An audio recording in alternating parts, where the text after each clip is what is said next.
Gimana Mbak Mbak Mbak Asana Putri? Gimana Mbak caranya ya? Kayak apa, Bu? Bahwa pekerjaan kita itu sudah bagus, misalkan kita sudah menemukan ukuran gitu ya. Nah, ini sudah bagus Bu. Nah, nah, bagus itu gimana sih? Oh, kalau nggak bagus cantik lah. Angka ini sudah cantik ini. Cantik ini kalau orang negeri jiran sudah serono ini hasilnya gitu ya. Gimana nih? Kalau kita kita kan masalahnya kadang-kadang sampai kita temukan itu belum ada standarnya. Ya kan? Standar itu jika sudah stabil datanya baru diberikan standar. Lah kita ini kan di front line itu belum tentu bisa menjadikan itu sesuai dengan standar. Nah, itu gimana caranya coba? Mari kita pikirkan. Kita diskusi. How good is good? How bad is bad? Mungkin bisa menggunakan alat atau tools ya, Bu? Heeh, itu juga sudah. Misalnya, ya selain membandingkan dengan standar, mungkin kita perlu memvalidasi atau memverifikasi itu menggunakan tools atau alat pengujian, atau alat Nah, ukur, atau sesuai dengan apa yang sedang kita teliti. Mungkin nah ya, itu. biar lebih Eh, seru. Nah Kalau itu. hanya membandingkan Ya. dengan standar, lihat Nah, tabel, yang kurang nah, seru kan, Bu? nah, Mungkin kalau bisa kita misal validasi dengan menguji atau bertanya dengan pakar, seperti itu. nah itu, kita tuh juga sama-sama menggunakan tools, sudah menggunakan alat ukur, tapi bener nggak sih ini sudah bagus, how good is good, gitu ya. Eh, Menentukannya gimana? Kita ada di front line, kita kan ada di garis depan, belum tentu distandarkan gitu kan ya.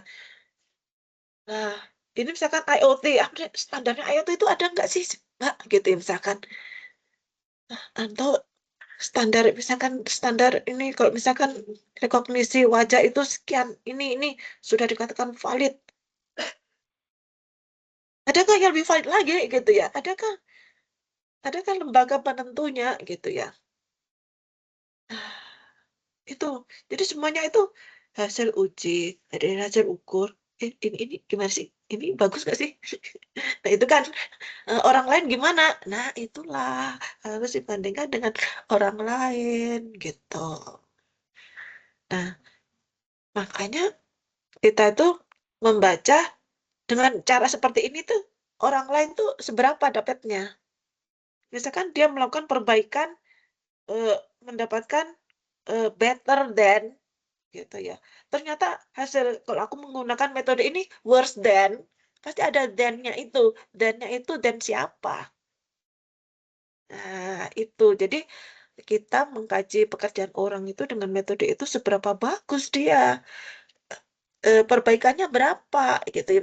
Yang nggak ada, perintah itu langsung it's very good, itu nggak ada itu. Jadi kita harus menemukan, pekerjaan kita lebih baik dari dia sekian persen. How good is good. Nah, itu nanti juga nih ada metode A, metode B, metode C. Makanya kita harus membaca secara kritis. Itu supaya kita bisa menemukan, oh caranya si A itu eh, memperbaiki sekian, si B itu sekian. Loh, kalau cari yang C ini kayaknya nih belum ada nih. Wah, ini cara kita ini coba yang cara C ini tambah apa kayak gitu ya. Ada perbaikan berapa? Atau justru kita lebih jelek? Bisa jadi itu. Nah, jadi validasinya itu gimana ya? Eh, Pertanyaannya udah nanti ya, how good is good, how bad is bad. Jadi ternyata kita memperburuk memperburuk ini bisa jadi dengan cara ini memperburuk. Ya, silakan Mbak, eh, Mbak Noma, Mbak Mbak Rita, silakan Mbak.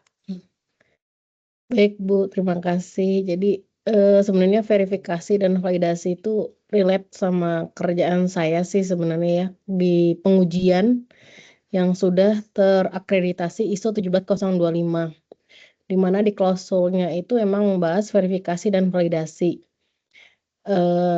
Cuma saya sebenarnya juga masih mencari tahu ya dalam lingkup pengujian laboratorium pengujian, sebenarnya verifikasi dan validasi itu harus seperti apa sih kalau misalnya belum ada standar metode ujinya gitu kan. Karena teknologi telekomunikasi kan berkembangnya sangat cepat gitu, sedangkan standar ataupun metode pengujian itu kalau standar mungkin ada, tapi kalau metode pengujian itu ya sangat susah banget dicari gitu. Makanya kenapa pas di awal tuh sebenarnya saya, ingin melanjutkan kuliah doktoral ini sebenarnya pengen memvalidasi, pengen memverifikasi metode-metode uji yang pernah saya lakukan di lab gitu. Nah, kalau tadi relate, tadi sama pernyataan dari Ibu Erna bahwa dibandingkan dengan orang lain gitu ya Bu ya, dan memang di klausul 13025 itu ada, istilah uji banding. Entah itu uji banding terhadap orangnya, uji banding terhadap metode ujinya, uji banding terhadap alat ukurnya. Nah, ya saya lupa ya itu maksudnya verifikasi atau validasi, tapi kalau nggak salah sih relate sama 2 komponen itu sih Bu. Dan sebenarnya saya juga pengen membuka ini juga sih Bu, diskusi atau pertanyaan juga, yang terkait verifikasi dan validasi. Misalnya dalam case saya melakukan pengujian yang dia ada requirement bahwa suatu perangkat itu harus memenuhi, nilai tertentu gitu ya. Nah, habis itu kan saya membuat metode uji, mengembangkan metode uji. Nah, sebenarnya dalam mengembangkan metode uji, hal verifikasi dan validasi itu harus seperti apa sih? Apakah saya harus, menuliskannya dalam artikel ilmiah gitu, lalu saya publikasikan, apakah itu termasuk verifikasi dan validasi gitu, Bu? Bu. Sebenarnya pengen bertanya itu gitu, gimana sih caranya? Nah, setiap metode itu menghasilkan hasil yang berbeda-beda. Nah, kalau kita itu melakukan pengujian itu nilainya selalu sama, stabil nilainya, itu berarti kita mendapatkan angka ya itu angkanya memang dengan metode ini dapatnya seperti itu. Orang lain juga melakukan eksperimen yang sama, hasilnya juga itu. Oh, berarti benar nih. Hasilnya benar, orang lain melakukan pun benar gitu ya, bisa divalidasi. Hasil hasil uji kita, hasil eksperimen kita itu bisa divalidasi oleh orang lain. Berarti memang benar. Soalnya ada penipuan besar-besaran. Nah, ini. Apa lagi Bu Erna ini suka membuka-buka seperti ini. Karena ya, itu misalkan sel punca. Itu tahu sel punca. Sel kehidupan. Nah, dengar nggak itu ya? Mungkin bisa dieksplor deh. Itu terjadi penipuan besar-besaran. Jadi, dia itu di dalam transaction, mungkin penemuan baru ya, belum pernah ada orang melakukan eksperimen itu. Dia menulis sendiri step-stepnya ini eksperimen. Dan dia melakukan itu, menyatakan hasilnya. Itu sangat booming, sangat menjadi referensi bagi dunia gitu ya. Tapi begitu steppingnya dia nyatakan di sana itu ditiru oleh orang lain, itu nggak bisa divalidasi. Hasilnya tuh nggak sama dengan apa yang dinyatakan.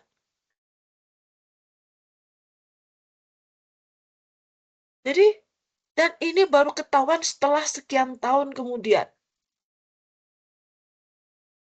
Sel punca itu. Jadi penipuan. Nah, kalau nggak bisa divalidasi, itu jadi kekeliruan atau ya itu penipuan.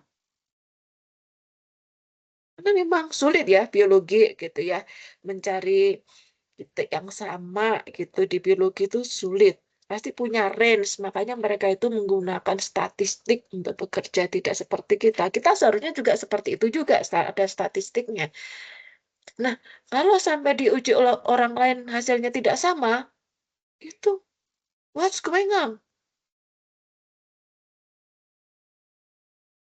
Nah, perlunya kita melakukan metodologi, menulis metode riset yang jelas, tappingnya hasilnya seperti apa. Itu kalau misalkan orang lain meniru, kita kan eksak kan, seluruh dunia sama gitu selama di bumi, nggak tahu di tempat lain ya. Itu menghasilkan sama, itu berarti valid. Dan akhirnya apa orang itu ya, dunia ini sempit, yang sudah di take down. Nggak akan selama hidup orang nggak akan dipercaya, itulah. Kita boleh salah, ya kita aku salah itu boleh, itu manusiawi. Tapi kalau misalkan, oh ya itu pernyataan saya kemarin, saya perbaiki di sekarang riset saya itu begini, begini. Tapi jangan menipu. Manipulasi boleh. Matematika tidak ada dosanya, mereka tahu tuh. Ya seperti Helmholtz itu, persamaan Helmholtz itu kan kompleks. Itu bisa diselesaikan. Itu bisa membantu, bisa dibuktikan. Itu dengan eh, persamaan Helmholtz itu yang finish itu membantu apa ini eksplorasi minyak itu menjadi lebih sederhana. Begitu. Harus valid itu ya nilainya stabil bisa dibuktikan sama seluruh dunia. Begitu. Jelas ya Mbak ya? Bu, bagaimana kalau misalnya oke metodenya sama, tapi ternyata hal yang diujinya atau objek ujinya itu mempunyai apa teknologi atau ya teknologi yang berbeda-beda gitu. Maksudnya dia solusinya pakai advance atau lagi tanpa pakai Raman gitu misalnya Bu. Nah itu kan pasti juga mempengaruhi hasil ya. Mm-mm. Nah dan pasti hasilnya tidak sama misal. Nah itu mengatakan validnya metode uji kita di mana Bu? Nah, beda metode beda lagi.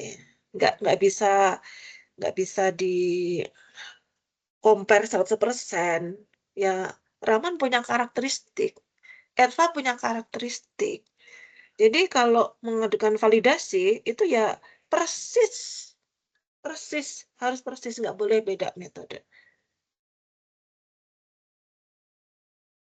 Objek ujinya harus sama gitu ya Bu ya? Iya, Karakteristik objek ujinya sama ya? Oke. ya. Jadi menuliskan metodologi, metode itu harus harus benar kita supaya diakui bahwa kita itu pekerjaan kita itu valid. Orang lain meniru dengan cara yang sama, hasilnya akan sama. Begitu. Ini filsafat ilmiahnya seperti ini. Tapi kalau cerita profesor gitu ya, ini cerita doang. Kalau ada kasus baru tahan. Ada lagi yang penipuan besar-besaran juga.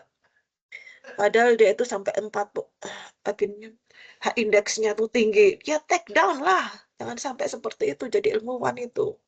Harus bisa mencerahkan dunia, menambah pengetahuan dan sebagainya, menambahkan value kita. Dan menjadi nggak apa-apa lagi. Eh, nothing. Terus, apakah ada di lingkungan kita yang seperti itu?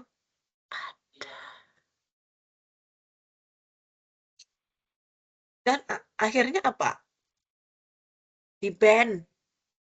Nggak boleh masuk ke IEEE. Nanti saya akan cantumkan, nanti saya tambahkan itu aturan di IEEE tentang kalau kita masuk ke situ ya kan, kita masuk kemana nih? Ke jurnal yang lain tuh ada juga, tapi kan etik. Nah, etik supaya kita tidak tersandung di situ, nanti saya masukkan apa yang dilakukan di IEEE. Jadi gimana ceritanya? Ini teman-teman, em, ini termasuk aib nggak sih? Aku membedakan aibnya, maksudnya itu jangan sampai ditiru. Ya, jangan sampai ditiru oleh kita. Ya, ini ada di fakultas sebelah, universitas sebelah. Dia S3, ya, ini sama-sama S3. Nah, pada waktu publish, itu kan mencantumkan nama pembimbing kan ya. Nah, tapi ketika publish itu tidak melakukan verifikasi lapor kepada pembimbingnya. Dan ternyata apa yang ditulis itu plagiat, meniru. Dan sekarang lagi rame dosen UGM gitu loh. Nyebutin itu melakukan plagiat, teman-teman, dari karya orang lain, bukan orang Indonesia. Ketahuan, teman-teman. Seperti apa ya dosen gitu loh. Ya ini mahasiswa S3 mungkin waktu itu toolnya belum banyak, menyangka bahwa ini nggak mudah lagi dilacak. Jangan sampai seperti itu. Sekarang banyak tool, mudah sekali pelajarannya.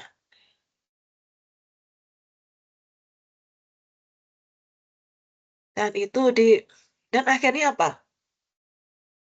Dikomplain oleh IEEE, oleh penulis aslinya, dan tulisannya di take down, orangnya di ban. Nah, karena nggak lapor kepada pembimbing, yang pembimbing juga merasa, aku nggak merasa ini, belum aku periksa ini, tiba-tiba muncul aja. Gitu. Jadi kita tuh bolak-balik gitu ke pembimbing itu apa ya? Ini memeriksa kebenarannya. Repot, ya repot. Daripada menggali kubur. Seperti itu.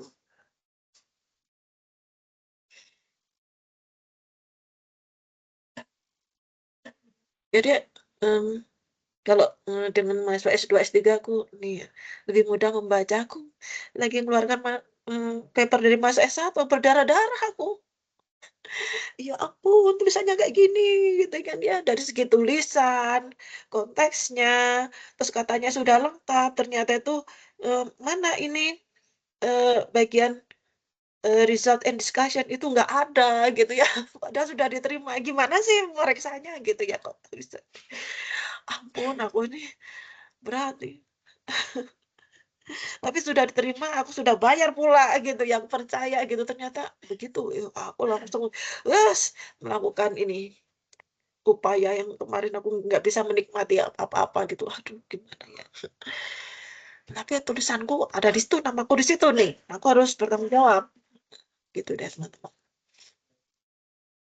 Nah, ya, daripada gitu ya. Pekerjaan kita dikomplain orang, nama kita tercoret, nama ini mahal. Nah, begitulah validasi, ampun deh.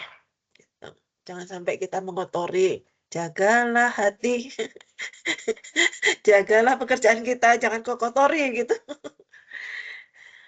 Nah, kalau memang belum ya katakan belum. Oke, bagus, enggak. Jadi how good is good, how bad is bad. Nah, itu capaian kita masih jelek. Oke, katakan Bu, pekerjaan kita jelek ya nggak apa-apa kita publish jelek gitu ya. Kok berani Bu? Nah, jangan sampai orang niru kita gitu loh. Ya cukuplah itu penderitaan itu ada di kita, orang lain jangan menderita. Begitu. Belum tentu apa yang kita ini buruk itu orang lain nggak berguna, itu berguna juga. Nggak apa-apa, pokoknya ada step kemajuan. Oke, kita publish, tapi hati-hati memang pekerjaan kita hasilnya masih jelek ya. Karena kan jelek. Nggak apa-apa, supaya orang lain jangan niru kita. Paling tidak nanti ada referensi kita gitu ya. Misalkan awal-awal ini nggak apa-apa lah. Salah boleh kan? Salah, nggak apa-apa. Kan nanti ada verifikasi, nanti ada validasi, no problem. Maksudnya apa? Kita itu publikasi di awal itu supaya ada flag kita. Ore, ini flag kita. Ini yang aku bekerja di sini nih. Kita akan mencarikan kawan. Jadi menulis kata kunci juga harus hati-hati. Kebiasaan kita akan mencari di IEEE kan kata-kata kunci, apa sih di sana gitu ya, kata-kata kunci itu gimana sih cara menulisnya? Ya biasanya ya, eee, utama kita itu apa sih, parameternya apa sih? Nanti, saya carikan bagaimana cara membuat kata-kata kunci. Ya supaya nanti orang mencari kita itu mudah dan kita juga mencari, referensi juga mudah. Berapa banyak sih sebaiknya tidak sembarangan, menggunakan kata kunci itu, memudahkan pencarian kita. Ada pertanyaan? Lama sekali ini sudah mau jam 5 ya. Sudah sholat asar belum? Sudah ya. Baik, ada pertanyaan? Tadi aku menemukan kasus ya, kasus yang besar atau kasus yang kecil nih?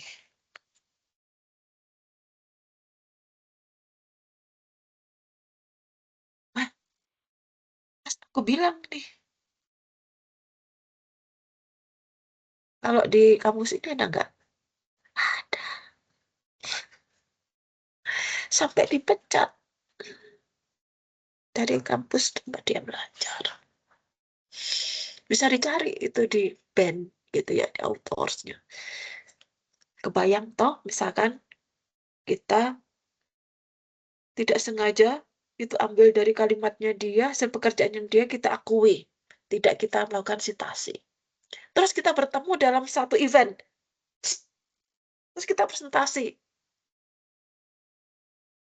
Terus dia tahu itu adalah hasil karyanya. Gimana dong? Kita berantem di situ dan diusir.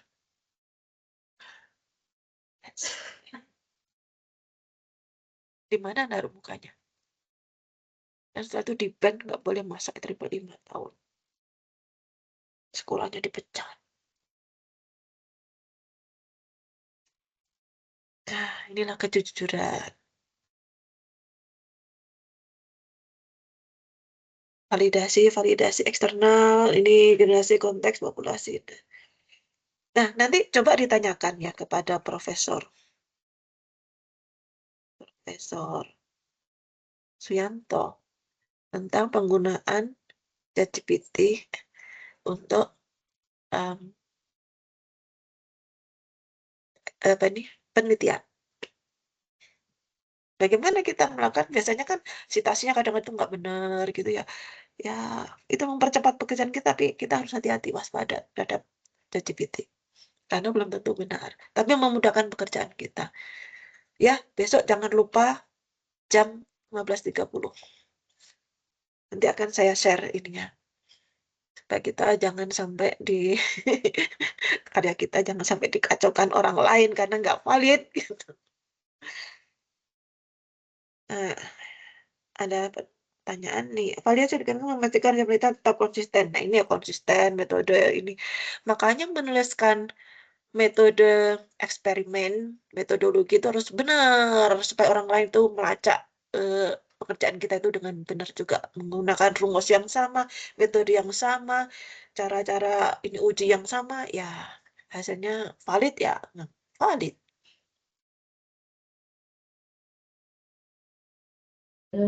Bu, jadi proses verifikasi dan validasi itu bertahap ya Bu ya? Ya, Nggak bisa langsung, oke nih valid gitu. Ada proses panjang yang harus ya, dilewati. ya.